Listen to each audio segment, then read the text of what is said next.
रहे हैं aldehyde and ketone की इलेक्ट्रोफिलिक सब्स्टिट्यूशन रिएक्शन के बारे में बात कर रहे हैं। ठीक है, देखो यहाँ पे क्या है, सबसे पहले कि लिखा क्या है, ये बिल्कुल आपकी बुकिश लैंग्वेज है, वहीं से लिखा है कि जो एरोमेटिक और एरोमेटिक एल्डिहाइड एंड कीटोन है, ये इलेक्ट्रोफिलिक सब्स्टिट्यूशन रिएक्शन शो करते हैं रिंग में, जहां पे जो कार्बोनाइल ग्रुप है वो as a deactivating and meta directing group act करता है। क्लियर, ये तो वो बात थी जो आपने बुक में देखी है।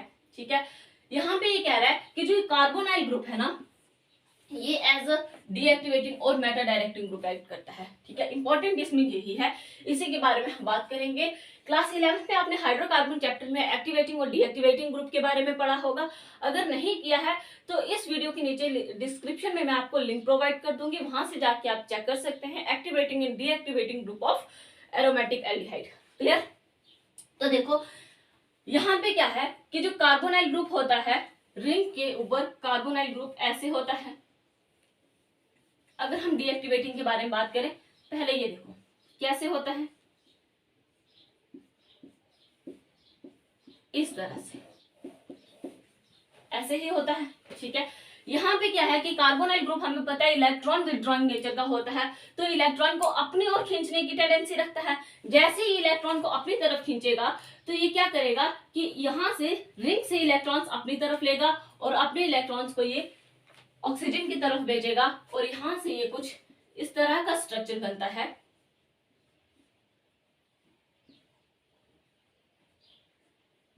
यहाँ पे पॉजिटिव चार्ज और इस ऑक्सीजन पे नेगेटिव चार्ज अराइज हो जाता है, और यहाँ पे कार्बन कार्बन के बीच में डबल बॉन्ड। क्लियर, क्योंकि कार्बोनाइल ग्रुप जो है ये इलेक्ट्रॉन विड्रॉइंग ग्रुप है, इसलिए ये क्या करता है, इलेक्ट्रॉन को अपनी तरफ खींचता है। यहाँ पे ऑक्सीजन के ऊपर नेगेटिव चार्ज आ जाता है, जैसे इसने अपने इलेक्ट्रॉन्स अपनी तरफ खींचे तो यहाँ पे पॉजिटिव चार्ज, यानी कि इलेक्ट्रॉन्स की कमी हो रही है। नेक्स्ट ये क्या करेगा कि इसके इलेक्ट्रॉन्स यहाँ शिफ्ट हो जाएंगे, और यहाँ पे क्या होगा, कुछ ऐसा स्ट्रक्चर बनेगा, यहाँ पे डबल बॉन्ड, यहाँ पे पॉजिटिव चार्ज अराइज हो जाता है, और कार्बन और कार्बन के बीच में यहाँ डबल बॉन्ड। क्लियर, ये हमारे रेजोनेटिंग स्ट्रक्चर बन रहे हैं। ठीक है, नेक्स्ट जिसने अपने इलेक्ट्रॉन्स यहां शिफ्ट किए और यहां से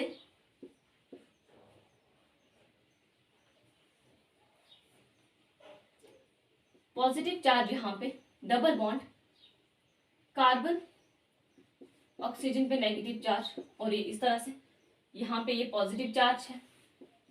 ठीक है, नेक्स्ट क्या होता है कि ये अपने इलेक्ट्रॉन्स जब यहाँ शिफ्ट करेगा तो ऑक्सीजन अपने इलेक्ट्रॉन्स यहाँ शिफ्ट कर देगा, तो यहाँ से हमारा प्रोडक्ट कुछ ऐसा बनता है।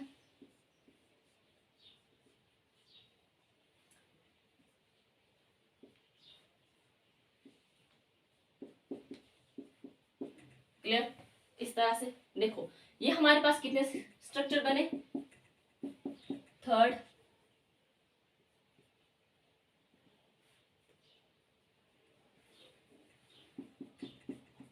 ये है फोर्थ, और ये है फिफ्थ। ठीक है, 5 स्ट्रक्चर। अगर आप फर्स्ट और फिफ्थ की बात करो तो दोनों स्ट्रक्चर सेम है, डिफरेंस कहाँ आ रहा है, इनके डबल बॉन्ड की पोजीशन पे। ठीक है, रेजोनेटिंग स्ट्रक्चर है, ये तो हमें पता है। बात करें अगर हम सेकंड, थर्ड और फोर्थ की, तो ये है हमारी ऑर्थो पोजीशन, ये है मेटा पोजीशन, ये है पैरा, मेटा, ऑर्थो। ठीक है, ortho, Meta, para, ortho, Meta, ortho, Meta, para, ये भी ऑर्थो है और ये मेटा। ठीक है, अगर आप ध्यान से देखो तो पॉजिटिव चार्ज सिर्फ ऑर्थो और पैरा पे अराइज हुआ है, ऑर्थो पे, यहाँ पे, पैरा पे, अगेन ऑर्थो पे। कहीं पे भी आपको पॉजिटिव चार्ज जो है वो मेटा पे नहीं दिख रहा है। और इलेक्ट्रोफिलिक सब्स्टिट्यूशन में हम क्या कर रहे हैं कि यहाँ पे इलेक्ट्रोफाइल अटैक करेगा। इलेक्ट्रोफाइल अटैक कहाँ करता है, इलेक्ट्रोफाइल अटैक वहां करेगा जहां पे इलेक्ट्रॉन्स अवेलेबल होंगे, जहां पे ज्यादा इलेक्ट्रॉन्स होंगे। इलेक्ट्रोफाइल का नेचर क्या है, इलेक्ट्रॉन डेफिशिएंट स्पीशीज है। इलेक्ट्रोफाइल मतलब इलेक्ट्रॉन की कमी है इसके पास, तो ये उस स्पीशीज के पास क्यों जाना चाहेगा, वहां उस पोजीशन के पास बिल्कुल नहीं जाना चाहेगा जहां पे इलेक्ट्रॉन्स की कमी है। ठीक है, हमेशा ये प्रेफर करेगा वहां जाना जहां पर या तो नॉर्मल पोजीशन है या जहां पे इलेक्ट्रॉन्स ज्यादा है। क्लियर, मोस्टली 99% में क्या आता है, ये वहां जाता है जहां पर क्या होता है, इलेक्ट्रॉन्स अवेलेबल होंगे। लेकिन अगर इलेक्ट्रॉन्स अवेलेबल ज्यादा नहीं है तो ये क्या करेगा, नॉर्मल पोजीशन पे जाएगा। इस केस में ऑर्थो और पैरा पोजीशन पे पॉजिटिव चार्ज हो रहा है गाइस, इसका मतलब यहाँ पे इलेक्ट्रॉन्स की कमी है। तो जो भी आपकी इनकमिंग स्पीशीज होगी वो ऑर्थो और पैरा पे तो बिल्कुल भी नहीं आएगी, वो मजबूरी में क्या करेगा, मेटा पोजीशन पे जाएगा। क्लियर, क्योंकि मेटा पोजीशन नॉर्मल पोजीशन है, तो ये क्या करेगा, मेटा पोजीशन पे जाएगा। ऑल्दो यहाँ पे इलेक्ट्रॉन ज्यादा नहीं है लेकिन कम भी नहीं है, ठीक है। तो क्या होगा, जो भी आपकी इनकमिंग स्पीशीज आएगी वो मेटा पोजीशन पे आएगी। क्लियर, तो यही हमने कहा, इसने रिंग को क्या कर दिया, डीएक्टिवेट कर दिया, इलेक्ट्रॉन्स को अपनी तरफ खींच के, और साथ ही मेटा डायरेक्टिंग कैसे है उसके बारे में भी हमने बात कर ली। तो जल्दी से इसे नोट डाउन कर लो। नेक्स्ट हम बात करेंगे उस रिएक्शन की जो आपको बुक में दी हुई है, यानी कि नाइट्रेशन की, ठीक है। ठीक है, तो देखो बुक में जो आपको दी हुई है वो है नाइट्रेशन। हम सिर्फ रिएक्शन की बात करेंगे यहाँ पे, ज्यादा कुछ नहीं। नाइट्रेशन, ठीक है। देखो नाइट्रेशन में क्या होता है, आपके पास होता है नाइट्रेटिंग मिक्सचर। क्या होता है, नाइट्रेटिंग मिक्सचर। अब ये नाइट्रेटिंग मिक्सचर क्या है, एरो के ऊपर आपको लिखा है HNO3 प्लस H2SO4, यही लिखा है। अगर इस H2SO4 को या इस HNO3 को मैं इस तरह से लिखूं, यह आ गया आपका HNO3 प्लस H2SO4 की अगर हम बात करें तो ऐसे हम लिख सकते हैं, ठीक है। दोनों के दोनों एसिड हैं, लेकिन स्ट्रेंथ वाइज अगर बात करें तो ये ज्यादा एसिड है, ये कम एसिड है। जो कम एसिड है वो एज अ बेस एक्ट करेगा और ये एसिड का एक्ट करेगा। इसका मतलब ये H पॉजिटिव आसानी से दे सकता है।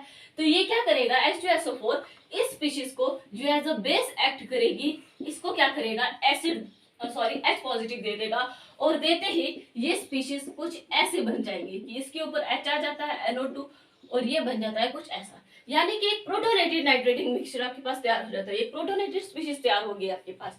और हमें पता है कि वाटर बहुत अच्छा लिविंग ग्रुप है। वाटर क्या करेगा, यहाँ से बाहर निकल जाएगा। यहाँ से बाहर निकलते ही NO2 पॉजिटिव आपके पास एक इलेक्ट्रोफाइल जनरेट हो जाता है, ठीक है।